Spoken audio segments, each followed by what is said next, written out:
I'm Jason Johnson in for Joy Reid, and we begin tonight with just a few hours left in the day. Donald Trump says is the deadline set by special counsel Jack Smith for the twice impeached, twice indicted former president to appear before the grand jury investigating his alleged efforts to overturn the 2020 election. At least that's what he told us. It was in the target letter that he received over the weekend. But as far as we can tell, Trump has remained at his New Jersey golf club. But that should be no surprise. Today, the grand jury did hear from a former White House aide who now works for Trump's 2024 campaign. William Russell was with Trump for much of the day on January 6th. You can see him there on the ellipse beside Trump before the former president addressed the crowd. It is not Russell's first time appearing before the grand jury, begging the question why he was asked to return. Making it all the more interesting is the fact that Russell was never interviewed by the January 6th House Committee last summer. Remember that committee interviewed like more than 1,000 people, but somehow Russell was not on that list, and his name wasn't even mentioned in the committee's final report. There are still a lot of other questions surrounding this case, including when or if Trump will be indicted, and if he is, what's he going to get charged with? What we know at this point are there are three key statutes mentioned in the target letter that could guide charges against Trump. There are also the questions surrounding all the others involved in the efforts to try and overturn the election, who might be cooperating with the special counsel, and who else could find themselves facing charges. This is a lot, so I have a fantastic panel to start off tonight. Joining me now is Joyce Vance, former U.S. attorney, University of Alabama professor, and MSNBC legal analyst. Michael Steele, former RNC chair, MSNBC political analyst, and host of the Man of Steel podcast. And Brian Tyler Cohen, host of the No Lie with Brian Tyler Cohen podcast and an MSNBC contributor. Thank you all so much for starting us off. We have a lot to talk about tonight. Joyce, I'll start with this. I, like most of America, was riveted last summer by the January 6th hearings. It was one of the most highest rated things on TV, and I'm not being glib when I say that. It was amazing to see that kind of civic engagement from people across the United States. It is amazing to me that this William Russell guy was not included in anything last year, but Jack Smith has found them. Just from a legal standpoint, I mean, is he crossing a T and dotting an I we haven't seen before? Is there something that Jack Smith might have gotten access to that the January 6th committee couldn't? I'm just curious as to what the significance of this is from a legal standpoint, because I'm surprised that this guy was overlooked. Well, we don't know for a fact that he was overlooked, Jason. It's really a curious situation. But federal prosecutors have a power that others don't. They have the subpoena power. And that means that throughout this process, Jack Smith has been able to obtain testimony from people he wants to hear from and that the January 6th committee may not have had success with. It's very likely that along the way, prosecutors were doing as they do, asking who was there, what was said. And in the course of eliciting that information almost by rote repeatedly with witnesses, this name may have surfaced as someone that they need to talk to. The reporting is that he was at Trump's side throughout that day. And something that prosecutors will be looking for are casual comments made by the president in the course of the day. Did he acknowledge being aware that he had lost the election? Did he perhaps say that he was happy to see violence, that he hoped violence would help him hang on to the presidency? Lots of value in a witness like this if, and it's a big one here, because he's represented by lawyers representing other people in Trump's inner circle, but if he will tell the truth, prosecutors could learn a lot of interesting information. Michael Steele, you know, the more people who end up getting caught in this web, the more I think to myself, if I am a self-serving elected official, if I am a Republican, I am at least coming up with a plan B, right? Plan A is stay loyal to Trump, attach yourself to him like a barnacle. If he goes down, maybe you jump off at the last minute. But smart people have a plan B. You don't stay in politics 20, 30, 40 years without having a plan B. What is the plan B right now behind the scenes for Republicans if this goes left? If one of these three massive investigations against President Trump ends up convicting him and it's a really ugly charge, worse than anything we've seen before, what's the plan B behind the scenes? Well, the plan B is that that's about it. Plan B, B for bounce. I'm a bounce. I mean, I'm gonna just be out. I just gave you plan B. We out. Drop the mic. No, you look, the bet is on Trump. the bet has always been on Trump. The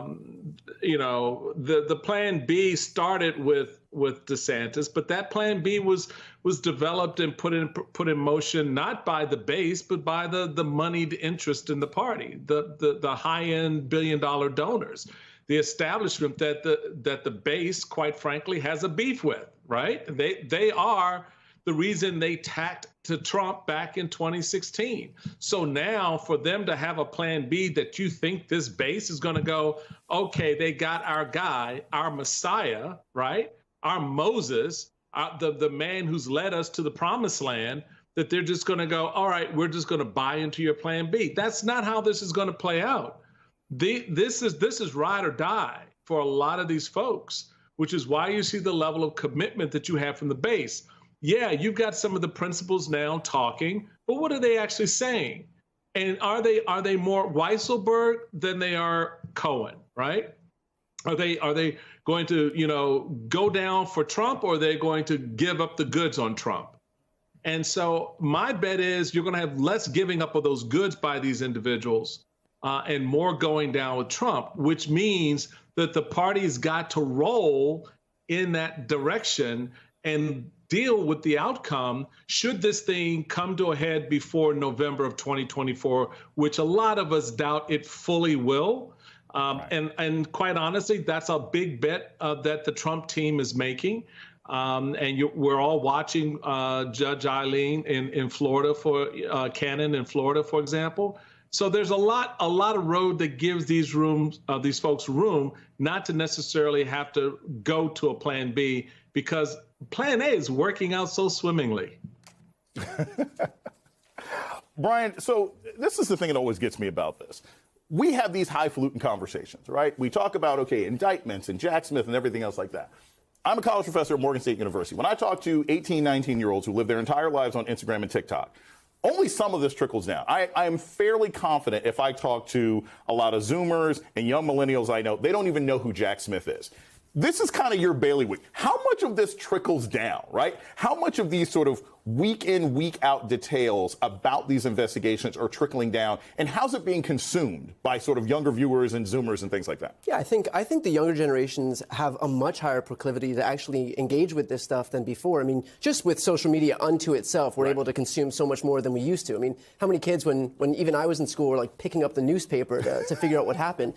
But this stuff also impacts us. I mean, to claim that politics doesn't have a massive impact in our lives, with everything happening with abortion, with these don't say gay laws, with these LGBT bans, with interstate travel bans that are happening across that are happening in certain states. I mean, to claim that these things don't have a massive impact on young people's lives is just defying reality.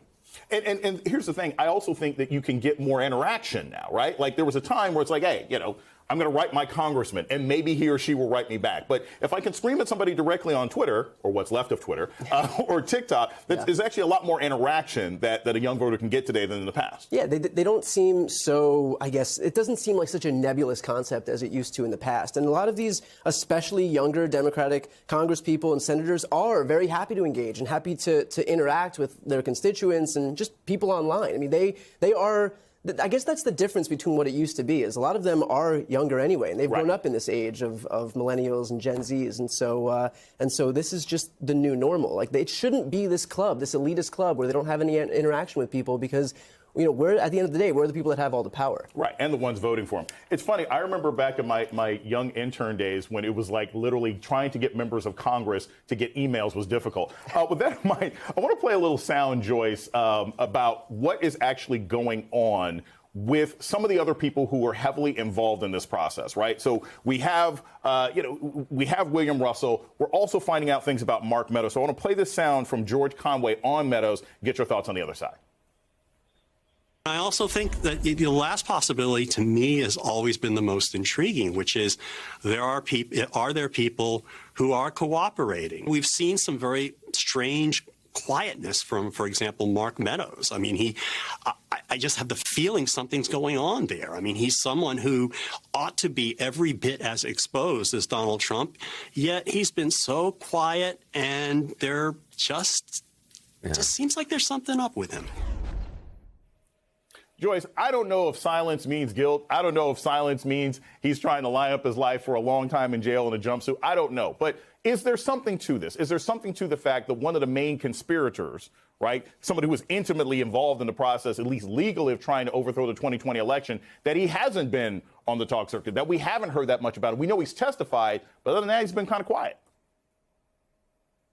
He's been awfully quiet, and I think George is an astute observer here. Look, Mark Meadows is someone who, in some ways, makes his living by promoting himself and his work, his book on television. It's surprising to have seen him go to radio silence. That's something that we often see with people who've struck a cooperation deal with the government. That's not the only conclusion that we could reach here. He could simply be trying to keep himself out of it with a low profile, knowing he does have considerable exposure. But the reality is that Mark Meadows was in the mix. He appeared to be the gatekeeper and the coordinator for much of the planning that went on in advance of January 6th. He would be a possible target, or at least a subject, of the government's investigation. And if he has in fact agreed to cooperate with the government, he too would offer very high value. He's probably the most important cooperator that the government would be able to land because of his access, and not only his conversations with the former president, but his constant text messaging with all sorts of people, including a lot of the lawyers who've been identified as part of the fake slates of electors planning and the efforts to use the Justice Department to perpetuate the big lie and the notion that there was fraud in the election when there wasn't. So it's a very interesting absence from the public square with Mark Meadows.